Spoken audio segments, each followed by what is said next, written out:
नमस्कार, knocking-news.com में आपका स्वागत है। मैं हूं गिरिजेश वशिष्ठ।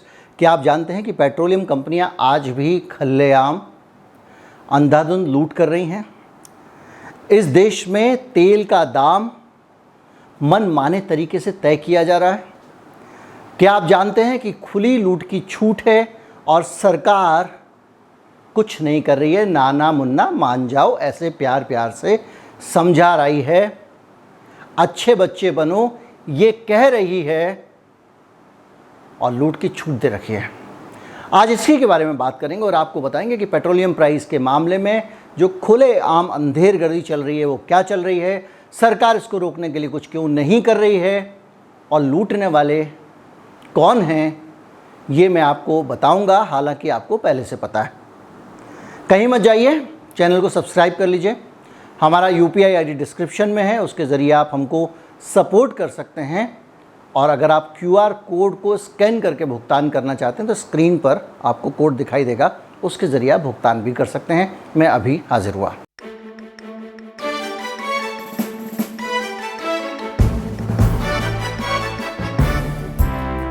एक छोटे उदाहरण से शुरू करता हूं। वैसे पूरा वीडियो जो है वो सरल करने की मेरी नीयत है। आप देखते होंगे कहीं कहीं किसी सोसाइटी में जब गार्ड ज़्यादा स्ट्रॉन्ग हो जाता है और उसकी ज़्यादा चलने लगती है तो वो तय करने लगता है कि सोसाइटी के अंदर कौन सा वेंडर जाएगा, कौन सा नहीं जाएगा, सब्ज़ी वाले को अलाउ करना है या नहीं करना है। और अगर धोबी कपड़े लेने जाएगा तो वो गार्ड साहब को नमस्ते करके जाएगा और किस मेड को अंदर काम मिलेगा, किसको नहीं मिलेगा, क्योंकि गार्ड पावरफुल हो गया है, चौकीदार मेहरबान हो जाता है जिस पे उसको सुविधाएं मिलने लगती हैं। इसी तरह से जब देश में अलग अलग जगहों पे अलग अलग लोग चौकीदारों को बनाते हैं, वो अपनी पावर को मिसयूज़ करते हैं। कभी कभी कोई बड़ा चौकीदार जब बेईमानी करने लगता है, भाई भतीजा बात करने लगता है, अपना पराया करने लगता है, दोस्तों यारों का ख्याल रखने लगता है, तो चीज़ें वैसी होती हैं जैसी आजकल हो रही हैं। इस समय अगर आप पेट्रोल और डीजल खरीदने जाएं तो आपको दो तरह का रेट मिलेगा। एक रेट मिलेगा वो जो सरकारी तेल कंपनियों का है और दूसरा रेट मिलेगा वो जो प्राइवेट तेल कंपनियों ने अपने हिसाब से तय कर रखा है। हालत ये है कि नागपुर में रिलायंस के पेट्रोल पंप पे पेट्रोल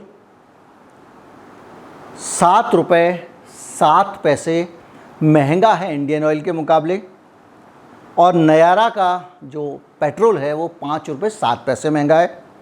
इसके अलावा नागपुर में 4 रुपये 47 पैसे डीजल महंगा है रिलायंस पे और 5 रुपये 4 पैसे नयारा पे महंगा है। अहमदाबाद में तो सरकार की तरफ से क्या एक्शन हो रहा है ये भी एक सोचने वाली बात है। हमारी प्यारी सरकार, केंद्र सरकार की तरफ से जो एक्शन लिया गया है वो एक्शन है, एक प्यारी सी सलाह दी गई है इन कंपनियों को और ये कहा गया है let them be a good corporate citizen. उनको एक अच्छे कॉरपोरेट नागरिक की तरह व्यवहार करना चाहिए। हरदीप सिंह पुरी हमारे पेट्रोलियम मंत्री कह रहे हैं ये बात। सिर्फ इतनी सी मीठी झिड़की, और ये आज कह रहे हैं तब जब इनको ईंट का जवाब पत्थर से दिया। अभी कुछ दिन पहले जब पूरे देश में पेट्रोल पंप में, फिलिंग स्टेशंस में पेट्रोल की कमी थी, आपने देखा होगा सूखा पड़ रहा था, ड्राई स्टेट में आ गए थे पेट्रोल और पेट्रोल पंप पेट्रोल नहीं मिल रहा था। हरियाणा में भी रिपोर्ट आ रही थी, उधर राजस्थान में रिपोर्ट आ रही थी, मध्य प्रदेश में आ रही थी और भी कई जगहों पे आ रही थी। तब हरदीप सिंह पुरी ने कहा था कि तेल कंपनियां USO का जो लाइसेंस की कंडीशन होती है उसका पालन नहीं कर रही हैं, उनको करना चाहिए। USO की कंडीशन क्या थी, उसके हिसाब से जो तेल कंपनियां हैं ये 2019 में यही सरकार कानून बदल के लाई थी कि तेल कंपनियों के ऊपर बाध्यता जो है वो ख़त्म कर दी गई थी।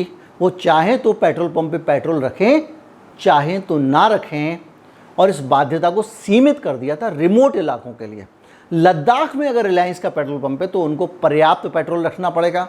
अच्छा पेट्रोल रखना पड़ेगा और जितना पेट्रोल पंप खुलने का समय तय है उतने समय तक वो पेट्रोल मिलना चाहिए। लेकिन ये कंपलसरी था केवल उन रिमोट इलाकों में, बाकी की जगहों पे कंपनियों की मर्जी पे छोड़ दिया गया था। और इसी का नतीजा ये हुआ कि कंपनियों की जब मोटी कमाई होने लग गई, सारा डीजल और पेट्रोल जब वो बाहर भेजने लग गए तो उनको लगा यहाँ कौन बेचेगा इंडिया में। उन्होंने अपने पेट्रोल पंप बंद कर दिए, अपने फिलिंग स्टेशन बंद कर दिए। उसके कारण 15% के करीब मोटर फ्यूल जिसको कहते हैं, पेट्रोल डीजल वगैरह, उसका कारोबार रिलायंस के और दूसरी प्राइवेट कंपनियों के हाथ में है। इन्होंने बेचना बंद कर दिया तो उस पेट्रोल की कमी हो गई, तो उसके कारण पेट्रोल पंपों पे प्रेशर आ गया। तो उस वक़्त हरदीप सिंह पुरी साहब ने ये बयान दिया था कि कंपनियों को हफ्ता 10 दिन पहले ख्याल रखना पड़ेगा और कंपनियों को अपने पेट्रोल पंप खोलने चाहिए और वो अपने आप जिम्मेदारी निभाएं वगैरह वगैरह।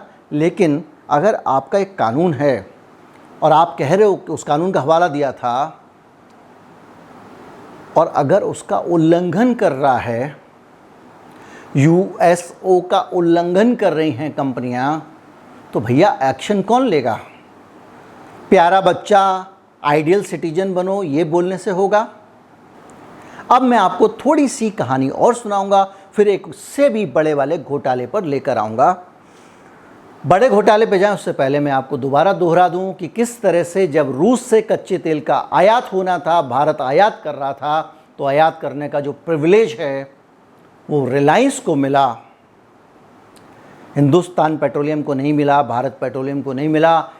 रिलायंस ने रूस से कच्चा तेल सस्ते में मंगाया और उस कच्चे तेल को एक्सपोर्ट करके मोटा माल बनाया, जबकि भारत की जो तेल कंपनियां हैं, जो नेशनल तेल कंपनियां, सरकारी तेल कंपनियां, उसमें फिसड्डी साबित हुई। दूसरे शब्दों में रिलायंस को आज भी कच्चा तेल इनके मुकाबले सस्ता मिल रहा है। उसके बावजूद रिलायंस अंधाधुंध करीब 1.5 लाख टन के करीब रूस से कच्चा तेल मंगा रहा है और उसको मंगा के विदेश में मुनाफा कमा रहा है। और भारत के नागरिकों के प्रति हम श्रेष्ठ भारत बना रहे हैं, पता नहीं क्या क्या लिखते हैं ये कॉरपोरेट्स अपने उसमें। वो देश में तेल बेच ही नहीं रहा है और सरकार मंजीरा बजा रही है। गुड कॉरपोरेट सिटीजन की तरफ व्यवहार करना चाहिए, भाषण दे रहे हैं हरदीप सिंह जी पुरी। ये आपको मैं उदाहरण दे रहा हूँ। अब मैं आपको कुछ और बताना चाहता हूँ। मैं बताना चाहता हूँ कि ये जो यूनिवर्सल सर्विस ऑब्लिगेशन मैंने आपको बताया, जो यूएसओ है, उसको नहीं मानने वाली कंपनियां हैं, अगर वो माने भी तो घाटे में नहीं रहेंगी। आप एक बात बताइए, अगर भारत पेट्रोलियम और हिंदुस्तान पेट्रोलियम महंगा तेल सऊदी अरब से ख़रीद के भारत में तेल बेच सकते हैं जिस दाम पे, तुम रूस से ख़रीद के क्यों नहीं बेच सकते हो? इनका कहना है कि हमारे को जो है वो बहुत नुकसान हो रहा है क्योंकि 6 अप्रैल से अभी तक दाम नहीं बढ़े हैं। अब मैं आपको एक मंत्र बताने वाला हूँ, एक खेल बताने वाला हूँ जो दाम की बढ़ोतरी से जुड़ा हुआ है। ये खबर जो है ये 22 मई 2018 की है और ये खबर बताती है कि ऑयल इंडिया का प्रॉफिट 50% बढ़ गया है और ये 1630 करोड़ रुपए हो गया है और इसका नेट प्रॉफिट पूरे साल में 3887 करोड़ रुपए रहा। ये ऑयल इंडिया लिमिटेड का प्रॉफिट है, शुद्ध लाभ है। अब अगर आप इसके ज़रिए, आप ऑयल इंडिया के अलावा अगर आप इंडियन ऑयल का देखें, आप अगर भारत पेट्रोलियम का देखें, तो सब कंपनियां मोटा मुनाफा कमा रही हैं। कब कमा रही हैं? जबकि क्रूड उनको मिल रहा है महंगा, उसके बावजूद ये मोटा मुनाफा कमा रही हैं। अब आप अंदाज़ा लगाइए कि जब ये तेल का दाम नहीं बढ़ता है तो ये घाटे का रोना होता है। वो दरअसल घाटा नहीं होता है, वो रिकवरीज़ में कमी होती है। अब मैं आपको तेल के प्राइसिंग का एक बड़ा खेल बताने वाला हूँ। तेल जब आप ख़रीदते हैं तो आपके मन में ये ख्याल आता होगा कि जो तेल कंपनियाँ हैं उनको क्रूड ऑयल जिस दाम पड़ता है, फिर उस क्रूड ऑयल के अंदर से प्रोसेसिंग करनी पड़ती है। प्रोसेसिंग करके पेट्रोल, डीजल, नेफ्था और तमाम सारी जैली वैली अलग करते हैं। उसको अलग करने के बाद तारकोल को भी अलग करते हैं। जब ये सब अलग हो जाता है तो इनकी सबकी जो निकलने के बाद में जो इनको निकालने में लागत आती होगी उसको जोड़ लेते होंगे। फिर सब जोड़ने के बाद में भाई अपना खर्चा वर्चा पूरा जोड़ लेते होंगे, कुछ ब्याज भी जोड़ लेते होंगे जो रिफाइनरी के लिए जो फाइनेंस बोरो किए होंगे। और उसके बाद में ज़मीन वमीन का किराया जोड़ के जो प्राइस आता होगा वो निकाल लेते होंगे। लेकिन इसके बेसिस पे बेस प्राइस तय नहीं होता। बेस प्राइस क्या है? जब आप पेट्रोल के दाम पे बहस करते हैं तो अक्सर आप बात करते हैं कि भाई बेस प्राइस हुआ इतने रुपए, उस पे एक्साइज जुड़ गया, ये जुड़ गया, वो जुड़ गया, तो बेस प्राइस तो बहुत कम है, इसलिए पेट्रोल का दाम कम ना होना चाहिए, पेट्रोल पे टैक्स बहुत ज़्यादा है, आप ये देखते हैं। लेकिन बेस प्राइस बहुत ज़्यादा है, इस पे आपका ध्यान कभी नहीं जाता। तो आज मैं आपको बताऊंगा कि बेस प्राइस बढ़ाने का सरकार का गेम क्या है, सरकार का रूल क्या है। ये लंबे समय से चला आ रहा है। एक होती है पेट्रोलियम प्राइस पैरिटी, और ये बेस प्राइस पैरिटी जो है ये इंटरनेशनल फिनोमेना है और इसको ट्रेड प्राइस पैरिटी के नाम से भी जानते हैं। तो जो दाम तय होता है वो ट्रेड प्राइस पैरिटी से होता है। अब आप कहेंगे ये कोई विशिष्ट प्रकार की चिड़िया है क्या? मैं भी यही समझ रहा हूँ। दरअसल क्या है कि ये ऐसे तय होता है कि जैसे आपने मुंबई हाई पे आपने क्रूड मंगाया सऊदी अरेबिया से, सऊदी अरेबिया से आपने 5 रुपये का क्रूड मंगाया, आपने उसको प्रोसेसिंग करके तेल डीजल पेट्रोल सब अलग अलग किया, तो आपको जो है वो पड़ गया, उसमें 5 रुपये पे 4 रुपये और लग गए, 9 रुपये का हो गया, और सब बाकी चीज़ें जोड़ लो तो 10 रुपये लीटर हो गया। ठीक है, इस पे और कुछ जोड़ना है मन करे आपका तो वो भी जोड़ लो, तो 2 रुपये और लगा लो, 12 रुपये लीटर हो गया। तो आपको लगता होगा बेस प्राइस यही होता है कि सारा जो खर्चा जोड़ लिया और जो लागत थी सामान मंगाने में क्रूड में वो जोड़ ली, क्रूड के आने का जोड़ लिया, सब जोड़ जाड़ लिया, तो वो 10-12 रुपये हो ना, वही निकलेगा हिसाब किताब। लेकिन यहीं आप चूक कर रहे हैं, और यही वजह है कि जब भी क्रूड का ऑयल का दाम बढ़ता है या घटता है, प्रोसेसिंग कीमत घटती है बढ़ती है, प्राइस का सीधे उससे संबंध होने के बावजूद नहीं होता है।